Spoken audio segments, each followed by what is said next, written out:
रथसप्तमी हा हिंदू संस्कृतीतील एक अत्यंत पवित्र आणि महत्त्वाचा सण आहे. यालाच सूर्यजयंती किंवा माघ सप्तमी असेही म्हटले जाते. या दिवशी सूर्याची विशेष उपासना केली जाते. माघ महिन्यातील शुक्ल पक्षातील सप्तमी तिथीला रथसप्तमी साजरी केली जाते. धार्मिक मान्यतेनुसार या दिवशी भगवान सूर्यदेवाने आपल्या रथावर आरूढ होऊन जगाला प्रकाश देण्यास सुरुवात केली होती, म्हणून याला सूर्यजयंती मानली जाते. मकर संक्रांतीनंतर सूर्याचे उत्तरायण सुरू होते, परंतु रथसप्तमीपासून सूर्याचा प्रभाव आणि उष्णता खऱ्या अर्थाने वाढू लागते असे मानले जाते.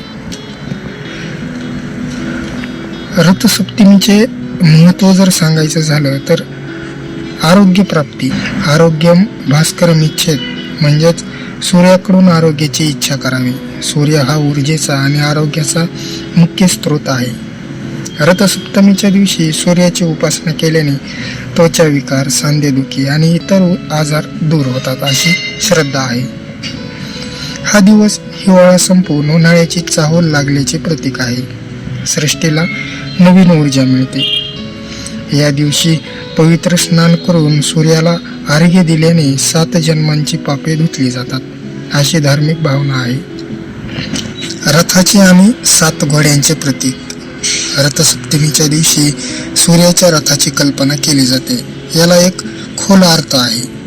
7 घोडे, सूर्याच्या रथाला 7 घोडे असतात. हे 7 घोडे आठवड्याचे 7 वार किंवा सूर्यप्रकाशातील 7 रंगाचे, म्हणजेच इंद्रधनुष्य ज्यामध्ये 7 रंग असतात याचे प्रतीक मानले जातात. सूर्याचा सारथी अरुण आहे, जो दिव्यांग आहे. हे दर्शवते की सूर्याची गती कधीही थांबत नाही. सूर्याच्या रथाला एक चाक असते, ज्याला 12 आरे असतात. हे 12 आरे वर्षाच्या 12 महिन्यांचे किंवा 12 राशींचे प्रतीक आहेत. आता पाहूयात रथसप्तमी पूजा विधी. रथसप्तमीची पूजा अत्यंत साधी पण प्रभावी असते. ती पुढील प्रमाणे करावी. या दिवशी सूर्योदयापूर्वी उठून स्नान करणे अत्यंत महत्त्वाचे आहे. स्नानाच्या वेळी रुईची 7 पाने शरीरावर ठेवली जातात, ज्यामध्ये 1 पान डोक्यावर, 2 पाने खांद्यावर, 2 पाने गुडघ्यावर तर 2 पाने पायांवर. अशा प्रकारे हे पाने ठेवून डोक्यावरून पाणी घेऊन स्नान केले जाते. यामुळे त्वचा रोग होत नाहीत असे मानले जाते. स्नान केल्यानंतर तांब्याच्या कलशात पाणी, लाल फूल, अक्षदा, चंदन आणि गूळ घालून सूर्याला अर्घ्य द्यावे. यावेळी गायत्री मंत्र किंवा सूर्याची 12 नावे उच्चारावीत. घराच्या अंगणात सूर्याच्या रथाची रांगोळी काढली जाते. एका छोट्या मातीच्या भांड्यात दूध आणि तांदूळ घालून खीर शिजवली जाते. ही खीर सूर्याच्या दिशेने ठेवून ओतू जाऊ दिली जाते. हे विपुलतेचे प्रतीक आहे. सूर्याला खिरीचा नैवेद्य दाखवून प्रार्थना केली जाते. वैज्ञानिक दृष्टिकोनातून जर सांगायचं झालं तर माघ महिन्यात थंडी कमी होऊन ऊन वाढू लागते. या काळात सकाळी कोवळ्या उन्हात स्नान करणे आणि सूर्याला अर्घ्य देणे यामुळे शरीराला नैसर्गिकरित्या व्हिटॅमिन डी मिळते, जे हाडांच्या मजबूतीसाठी आवश्यक आहे.